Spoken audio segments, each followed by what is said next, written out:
Why copying other people, especially as an entrepreneur, is not going to work. In this video, I'm going to break down why trying to copy someone else, rip off their stuff, or even recreate their content, copy, cut, and paste isn't going to work for you in your business. And it's not just going to work from a strategy level and a skill set level, but even energetically, it's just not where your power is. But before we get into all of these different dynamics of why copying someone isn't going to cut it, just wanted to say thank you so much for watching my channel. I am Jana Niksa, and I'm known as the authentic sales coach and the conversion queen. As someone who's spent decades in the sales world, and after 40,000 sales calls, I am here to tell you that the old traditional approach to sales is completely broken, archaic, and what I do with my clients is I help you create high ticket offers that are positioned to sell, and then teach you a very simple sales process and enrollment call process so that you can sell your way and create that consistent revenue and income in your business. Okay, so let's dig into why wouldn't you take the same colors, write the same quote, not that anybody's doing quotes really anymore, create the same reels, but yet, this person gets millions of views and you get 2. Or I've seen it in my own workshops. I do a lot of how to create the high ticket offer that sells, or, my 6-figure blueprint. And I'll have people attend who are maybe mindset coaches or healers. And then next thing you know, they're trying to run a business coaching workshop and it doesn't work. And, for some of you, you're probably like, yeah, duh, Jana, of course it's not going to work. But there's a lot of people that this happens to. In fact, I see it all the time with some of my other coaching colleagues, if you will, and just other people out on social media. They're like, I can't believe this person ripped my thing off. I can't believe that this happened. Even my daughter, who's 11, showed me this, I guess it was a TikTok. She's not allowed to watch TikTok, but somehow she knows about this girl on TikTok that this other girl constantly rips her off. Like, it's a known thing. And it's just so crazy to me. And so I really wanted to explain to you all in detail why this doesn't work and really how to make it work for you. Okay, so first and foremost, everybody here, you included, was put here for a reason, for a purpose, for a specific skill set, zone of genius, gift, if you will. And so I like to think of reality as like a big mosaic, and we're all connected. We're all parts of this whole, right? Whole, WHOLE.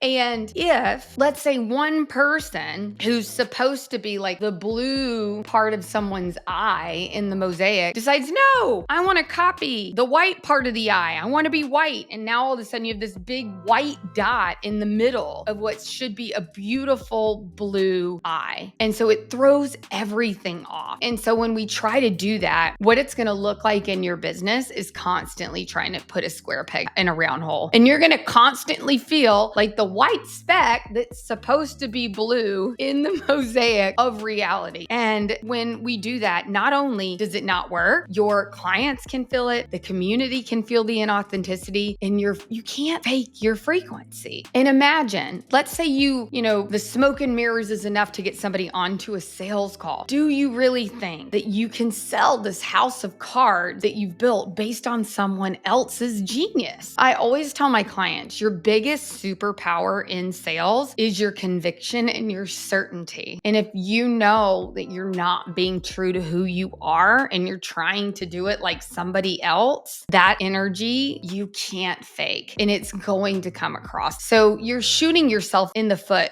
everywhere from visibility all the way to the enrollment call itself. And I know, there's another coach out there that's doing it and she makes it look so easy. And, I've heard that before in some of my stuff. We make it look easy because we're in our genius. We're here doing the piece of the mosaic that we're meant to do. And so it does feel easy. It does feel more effortless. Not saying it's not hard work. Don't get it twisted. But But the point is, like, when you're trying to be somebody you're not and you're faking this whole thing and copying, you're doing everybody, and most importantly, yourself, a disservice. Because here's the kicker. You're here, I believe, you're meant to be that bright blue part of the mosaic, right? Which means you serve a specific purpose and you are here to help a specific person. And so if you're busy trying to be a different thing than what you're here meant to do, like for example, some of these healers who are like, I think I'll be a business coach. Now, some of them evolve into that, right? Like some of them realize like they really do enjoy the business side of things. They're good at it. That's different. But those who just say, oh, that looks easier. Jana makes that look easier. I think I will be a sales coach, when they really don't have the foundation of sales and it would just be a regurgitation. Now, all of those people you could have worked with as the healer with a divine assignment to work with these people, they're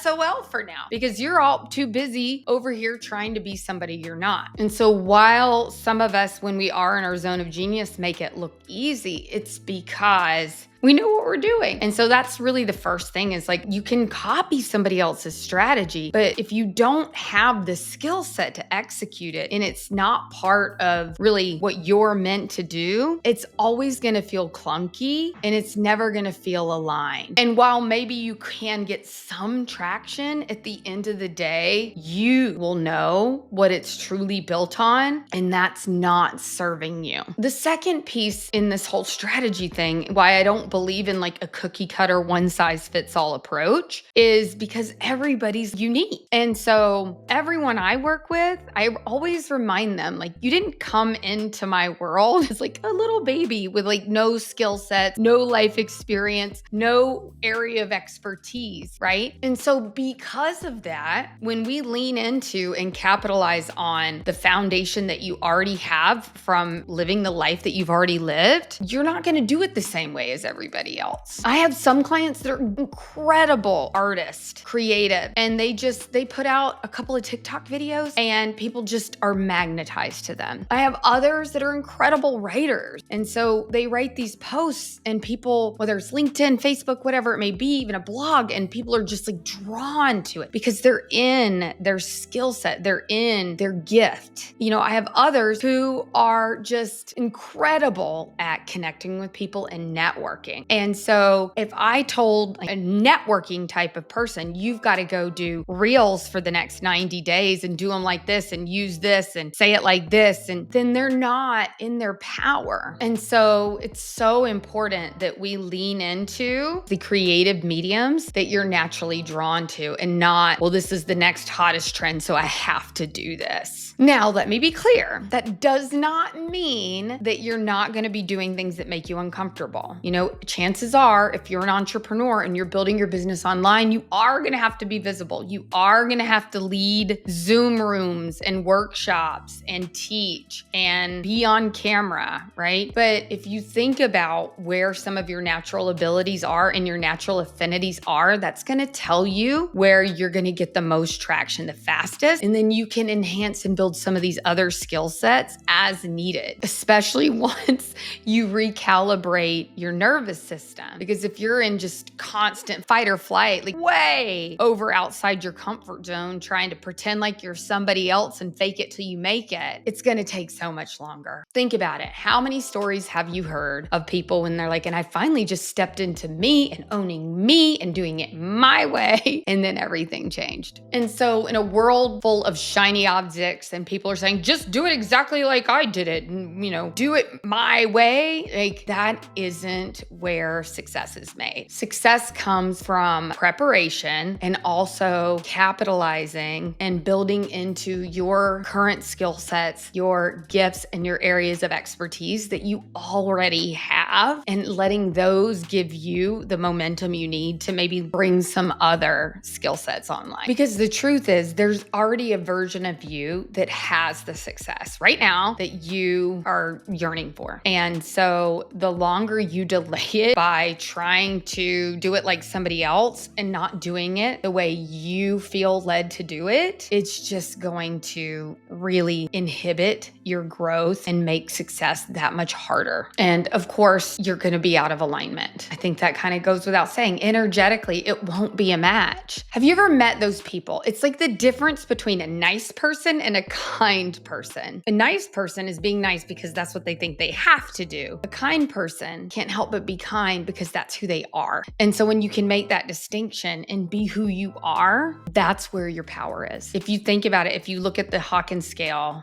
which I usually have behind me, and it's all the different measurements of the frequency of your vibration based on certain emotions. And it goes everywhere from lower on the scale to like shame and guilt, all the way up to enlightenment. In authenticity vibrates off the chart. It's not even on the chart. It vibrates somewhere between 300 and 400 vibrations higher, frequencies higher than love. And so trying to do it just like somebody else, trying to be somebody else, trying to copy somebody else, that's not going to shortcut your success. And I don't care what any marketing person tells you, there is no such thing as this cookie cutter approach, because we all have skill sets, mindsets that make certain approaches easier to execute than others. So I would always advise looking for somebody that's going to work with you and lean into that. Just use it exactly the way I do it, because we all do it differently. Okay. So that's exactly why with my clients, I help them map out their sales process, but how they're going to get those leads and how they're going to bring them through and how they're going to close them.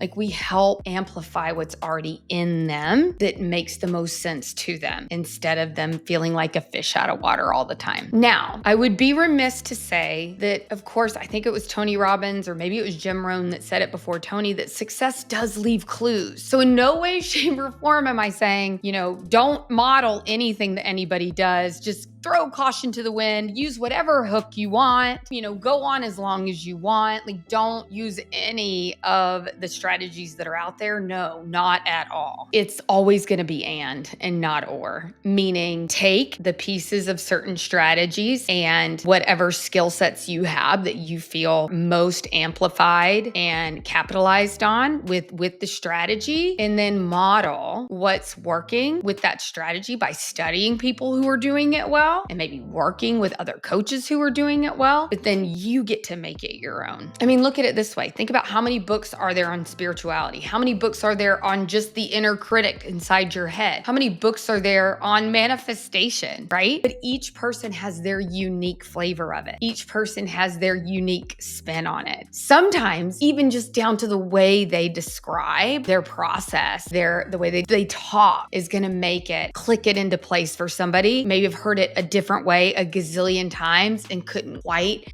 make it work. But hearing it through your unique lens, your way, was everything they needed. Remember, the blue part of the eye in the mosaic. We all are here with, unquote, mission, job, purpose. And I believe that the more you live into that and really truly be authentically you, your success will follow. The clients will follow. Yes, there's strategy. And yes, you do want to model and study what's working. So, don't go creating offers for underwater basket weaving. They're not going to sell. But once you do that, then you make it your own. So thank you so much for watching. Please give this a thumbs up if it really resonated with you. And let me know in the comments, if you do have questions, if there's pieces of this video you want me to unpack a little bit more, I am happy to do so. And we'll see you next time. Bye for now.